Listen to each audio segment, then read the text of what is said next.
গ্রেপ্তারের পর কোথায় গেলেন রবীন্দ্রনাথ চ্যাটার্জি? মধ্যরাতের পর থেকেই ধোঁয়াশা, কাটোয়া জুড়ে উঠছে প্রশ্ন। সরকারি সামগ্রী উদ্ধারের ঘটনাকে কেন্দ্র করে কাটোয়ার রাজনৈতিক অঙ্গনে চাঞ্চল্য এখনও অব্যাহত। সেই বিতর্কের কেন্দ্রবিন্দুতে থাকা কাটোয়ার প্রাক্তন বিধায়ক ও তৃণমূল কংগ্রেসের জেলা সভাপতি রবীন্দ্রনাথ চট্টোপাধ্যায়কে নিয়ে এবার নতুন প্রশ্ন উঠতে শুরু করেছে। গ্রেপ্তারের পর তাকে পুলিশ কাটোয়া থানায় নিয়ে গেলেও পরবর্তীতে অসুস্থতার কারণে হাসপাতালে ভর্তি করা হয়। কিন্তু মধ্যরাতে হাসপাতাল থেকে ছাড়া পাওয়ার পর তিনি কোথায় গেলেন তা নিয়ে ধোঁয়াশা তৈরি হয়েছে। সোমবার কাটোয়া শহরে তার দলীয় কার্যালয়ের উল্টো দিকের একটি গুদামঘর থেকে বিভিন্ন সরকারি সামগ্রী উদ্ধারের ঘটনাকে কেন্দ্র করে উত্তেজনা ছড়িয়ে পড়ে। বিক্ষুব্ধ জনতার মুখে পড়লে পুলিশ তাকে ঘটনাস্থল থেকে সরিয়ে নিয়ে যায়। এদিন কাটোয়ার নবনির্বাচিত বিজেপি বিধায়ক কৃষ্ণ ঘোষ দাবি করেন, রবীন্দ্রনাথ চ্যাটার্জিকে পুলিশ গ্রেপ্তার করে কাটোয়া থানায় নিয়ে গিয়েছিল। পরে তিনি অসুস্থ বোধ করায় তাকে কাটোয়া মহকুমা হাসপাতালে ভর্তি করা হয়।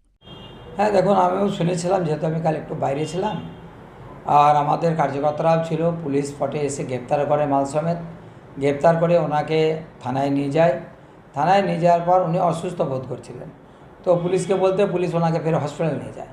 হসপিটাল উনি ভর্তি থাকার পর অচানক রাতে শুনছি উনি নাকি ওনার পরিবারের লোকজন বা ভাইপোকে নিয়ে উনি নাকি বাইরে চলে গেছেন।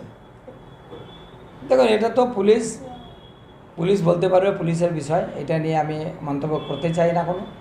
পুলিশ নিশ্চয়ভাবে, তবে এইটা আপনাকে বলতে পারি, যা অপরাধ উনি করেছেন নিশ্চিত থাকুন যেখানেই যান না কেন গ্রেপ্তার ওনাকে হতেই হবে। কেন, কাটোয়াবাসীর ওপর যে অত্যাচার করেছে, অনেক এমন মানুষ আছে যাদের বাড়ি দখল করেছে, বাড়ি দখল করে পার্টি অফিস বানিয়েছে, গোডাউন বানিয়েছে, অনেক মানুষের জমি জায়গা দখল করেছে। তো সেই সব মানুষ ছাড়বে না, একদম নিশ্চিত থাকুন। আর অনেক কমপ্লেন জমাও ওনার বিরুদ্ধে পড়ে গেছে, আরও পড়বে।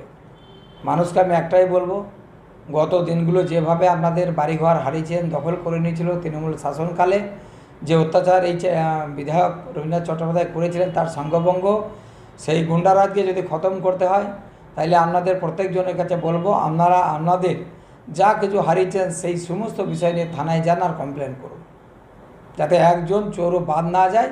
আর কাটোয়া যাতে আগামী দিন শান্তিতে বসবাস করতে পারে সমস্ত জনগণ কাটোয়ার। দেখুন, সবথেকে বড় কথা, প্রভাব উনি খাটিয়েছেন কি খাটিয়েছেন ওটা তো আমি বলতে পারবো না, ওটা তো সময় বলতে পারবে, আইন বলবে।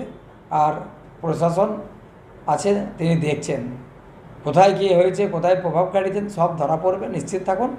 আর দোষী উনি কোনোদিনই ছাড়া পাননি আর ছাড়া পাবেন, আইনের বাইরে কেউ নেই। বিধায়কের এই বক্তব্যের পরই নতুন করে প্রশ্ন উঠতে শুরু করেছে। যদি তাকে সত্যিই গ্রেপ্তার করা হয়ে থাকে, তাহলে হাসপাতাল থেকে ছাড়া পাওয়ার পর কিভাবে তিনি পরিবারের সদস্যদের সঙ্গে অন্যত্র চলে গেলেন? তাকে কোথায় নিয়ে যাওয়া হয়েছে? বর্তমানে তিনি কোথায় রয়েছেন? তার বিরুদ্ধে কোনো মামলা বা আইনি প্রক্রিয়া শুরু হয়েছে কিনা সেই বিষয়েও প্রশাসনের পক্ষ থেকে স্পষ্ট কোনো তথ্য সামনে আসেনি। কাটোয়া মহকুমা হাসপাতালের assistant super doctor Soumyajit Raut জানান, দেখুন, রাত্রিবেলা তো ডিসচার্জ করার সেরকম কোনো প্রভিশন আমাদের কাছে নেই, যদি না ওনার বাড়ির লোক এসে অনুরোধ করেন যে আমরা এখানকার ট্রিটমেন্টে স্যাটিসফাইড নয় বা এখানে এই ফেসিলিটিসগুলো নেই, আমরা বাইরে নিয়ে যেতে চাই, তখন ওনারা নিজ দায়িত্বে সই করে পেশেন্টকে এখান থেকে নিয়ে যান। তো সেই জন্য ওনার বাড়ির লোক কালকে ছিলেন, আমি যেটুকু খবর পেয়েছি ওনার মেয়ে, জামাই এবং ওনার নিকটাত্মীয়রা ওখানে ছিলেন। ওনারাই নিজেদের দায়িত্বে এখান থেকে সই করে ওনাকে ডিসচার্জ নিয়ে গেছেন। এবং সুপার স্যার এই ব্যাপারটা কাটোয়া থানায় জানিয়েছিলেন যে ওনারা এইভাবে নিয়ে যেতে চাইছেন, উনি কি নিয়ে যাবেন। তো আমি যেটুকু সুপার স্যারের থেকে শুনেছি যে ওখান থেকেও সুপার স্যারকে বলা হয়েছে যে হ্যাঁ, উনি চাইলে রিলিজ নিয়ে যাবেন। দেখুন, সেরকম তো ব্যাপার আমরা ঠিক জানি না, আমাদের তো যেহেতু পুরো হসপিটাল, আমাদের পুরোটাই ট্রিটমেন্টের ব্যাপার। আমরা জাস্ট দেখেছি যে উনি কালকে অ্যাডমিট হয়েছিলেন এবং কালকে রাত্রেই ওনার বাড়ির লোক ওনাকে অসুস্থতার কারণে রবীন্দ্রনাথ চ্যাটার্জিকে হাসপাতালে ভর্তি করা হয়েছিল। পরে তার পরিবারের সদস্যরা উন্নত চিকিৎসার জন্য অন্যত্র নিয়ে যাওয়ার আবেদন করেন এবং প্রয়োজনীয় নথিতে স্বাক্ষর করেন। হাসপাতাল কর্তৃপক্ষ থানাকে বিষয়টি জানায়। এরপর রোগীর ইচ্ছা ও পরিবারের আবেদনের ভিত্তিতে তাকে ডিসচার্জ করা হয়। কিন্তু এখানেই উঠছে একাধিক প্রশ্ন। যদি তিনি পুলিশের হেফাজতে বা গ্রেপ্তার অবস্থায় হাসপাতালে ভর্তি হয়ে থাকেন, তাহলে তাকে অন্যত্র নিয়ে যাওয়ার ক্ষেত্রে কী আইনি প্রক্রিয়া অনুসরণ করা হয়েছে? পুলিশি নজরদারি ছিল কিনা, তাকে কোনো নিরাপত্তার মধ্যে স্থানান্তর করা হয়েছে নাকি পরিবারের সদস্যদের সঙ্গে স্বাধীনভাবেই হাসপাতাল ছেড়েছেন, এই প্রশ্নগুলির উত্তর এখনও অধরা। স্থানীয় বাসিন্দাদের একাংশের দাবি, ঘটনাটির গুরুত্ব বিবেচনায় প্রশাসনের উচিত গোটা বিষয়টি নিয়ে স্পষ্ট ব্যাখ্যা দেওয়া, কারণ সরকারি সামগ্রী উদ্ধারের মতো গুরুতর অভিযোগের পর গ্রেপ্তারির খবর সামনে এলেও পরবর্তীতে অভিযুক্তের অবস্থান সম্পর্কে কোনো সরকারি তথ্য না থাকায় জনমনে বিভ্রান্তি তৈরি হয়েছে। শহরের রাজনৈতিক মহলেও আলোচনা শুরু হয়েছে, ক্ষমতা হারানোর পরও কি প্রভাবশালী রাজনৈতিক পরিচয়ের কারণে প্রশাসনিক প্রক্রিয়ায় কোনো বিশেষ সুবিধা মিলছে? যদিও এই দাবির পক্ষে কোনো সরকারি প্রমাণ সামনে আসেনি, তবুও সাধারণ মানুষের একাংশের মধ্যে এমন প্রশ্ন ঘুরপাক খাচ্ছে। এদিকে সরকারি সামগ্রী উদ্ধারের ঘটনায় একের পর এক অভিযোগ সামনে আসতে শুরু করেছে। প্রশাসনের কাছে ইতোমধ্যেই একাধিক অভিযোগ জমা পড়েছে বলেও দাবি করা হচ্ছে। ফলে তদন্ত কোন দিকে এগোয় এবং রবীন্দ্রনাথ চ্যাটার্জির বিরুদ্ধে আইনানুগভাবে কী পদক্ষেপ নেওয়া হয়, সেদিকেই এখন নজর কাটোয়াবাসীর।